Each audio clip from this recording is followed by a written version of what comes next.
do you typically start your week? Do you have a solid plan? Is it easy to follow? Or are you more like this woman who has her week scribbled on the same colored Post-it notes with no logical order and who feels overwhelmed even looking at this to-do list? She hasn't even started it. If so, there's hope. I'm going to show you the way to pre-plan and organize your schedule so that it is purposeful and flexible.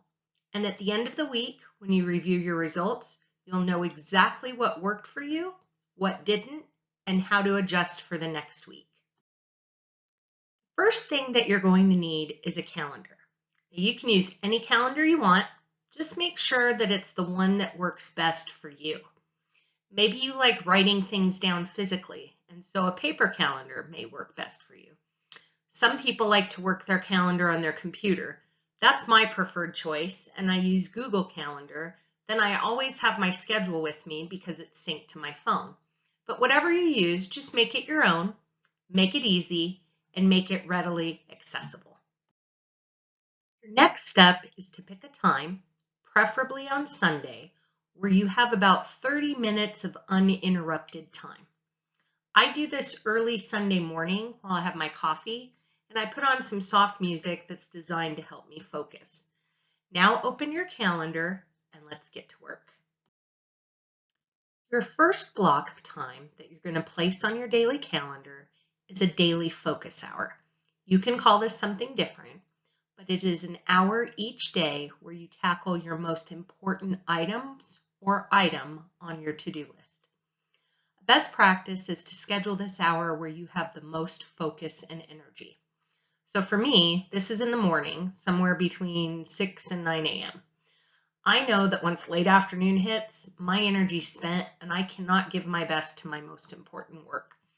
So you may not be able to schedule this at the same exact time each day, but try to schedule it within the same general window, whether that's morning, afternoon, or evening, when you have that best energy. Your next block is self-care. Now, there's no prescribed time for this one, but block what you feel that you're going to need to take care of your physical, mental, and spiritual health. I block 4 a.m. to 6 a.m. for this. I'm an early bird, and it's where I do my workout, where I pray, sometimes I meditate, and I read. And wherever possible, I spend some of this time outside in the fresh air. Self-care looks different to us all, so put in whatever makes you feel good and is necessary for your overall well-being. Learn to prioritize this because that saying that you can't pour from an empty cup really is true. The next block is family and friend time. Maybe that's nightly dinner or a weekly movie night. It could be a date night with your partner or coffee with mom or a friend.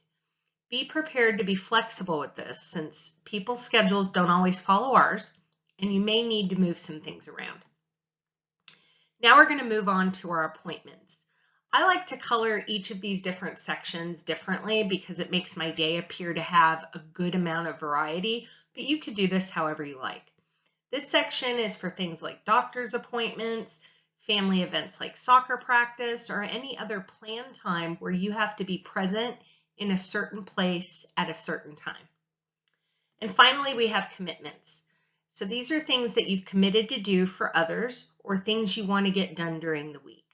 A pro tip is anytime someone asks you to do something where you have the option to say yes or no, tell them that you're going to check your calendar and get back to them.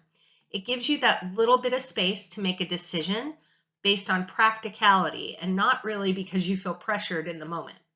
And you can also use that time to look through past weeks and see if that commitment is going to be something that you're happy to do or something that you could end up regretting saying yes to.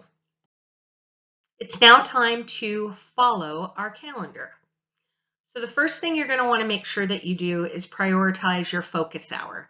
You may need to move it to another time in a given day, but make sure that you always make time for that focus hour because it is for your most important urgent work.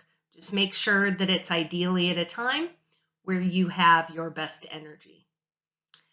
Then you're going to make sure that you honor your commitments. This is important because when we don't honor our commitments, it weighs on us physically, mentally, emotionally, and spiritually. So making sure that you're not overcommitting is really important. And that's where that tip that I gave you in the prior slide about telling somebody that you will check your calendar and get back to them when they ask you to do something comes in really handy. This way you make sure that it's something that you have time to do, that you want to do, you don't feel pressured, and so when that commitment comes up, you're ready to go. Delegate where possible. A lot of times we think that we're the only ones that can tackle or handle a particular to-do, but people are generally capable and they are generally willing to help us out. So if you get in a bind or it's just something that you specifically don't need to be the one to do, delegate it. Maybe it's to a colleague, to a friend, to a family member. There are lots of different options here. And then finally, allow for flexibility. As you get planning each and every week, you're going to get better and better at this. So you're not going to have to move as many things around, but in the beginning, you are going to have to do some movement. And the way to make that a good experience and not a frustrating experience is to anticipate that you are going to have to be flexible with some things. And finally, there's your end of week review. I like to do this Friday afternoons, sometimes Saturday morning, where I have some quiet time to sit and reflect upon my week. I'll ask myself what went well, and because I've got my calendar readily available, I can go back and look at the different days of the week to help me answer that question. There's some key insights that I may have had during the week. So maybe I find that I need to move a particular appointment to a different day and time because I'm overscheduled.